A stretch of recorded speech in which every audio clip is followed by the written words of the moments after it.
السلام علیکم ورحمۃ اللہ وبرکاتہ۔ رب اشرح لی صدری ویسر لی امری واحلل عقدۃ من لسانی یفقہوا قولی۔ اعوذ باللہ من الشیطان الرجیم، بسم اللہ الرحمن الرحیم۔ آج انشاءاللہ تعالی ہم کلمہ نمبر 3 یاد کریں گے۔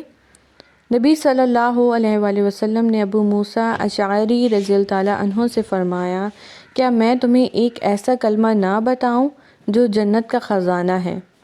تو میں نے کہا کیوں نہیں؟ آپ صلی اللہ علیہ وسلم نے فرمایا، لا حول ولا قوة الا باللہ، جس کا ترجمہ ہے نہیں کوئی برائی سے بچنے کی ہمت اور نیکی کرنے کی قوت سوائے اللہ تعالیٰ کی توفیق سے۔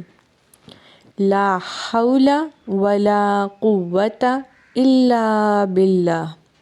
لا کو ایک الف کے برابر لمبا کریں گے، حو واؤلین کا قاعدہ اس لیے موڑیں گے، لا حول، لا حول ولا، واو پر زبر ہے تیزی سے پڑھیں گے، لام کو ایک الف کے برابر لمبا کریں گے، ولا قوتا، قاف کو واو سے ملائیں گے، واو پر زبر ہے اس لیے تیزی سے پڑھیں گے، قوہ، تا پر بھی زبر ہے، گول تا ہے، اسے بھی تیزی سے پڑھیں گے، الا، حمزہ کو لام سے ملائیں گے، لام کو ایک الف کے برابر لمبا کریں گے، قوت الا باللہ، با کو لام سے ملائیں گے اور لام کے جو کھڑی زبر ہے اسے ایک الف کے برابر لمبا کریں گے۔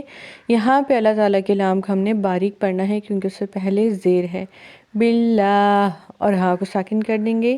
چاہیں تو آپ باللہ ہی بھی پڑھ سکتے ہیں۔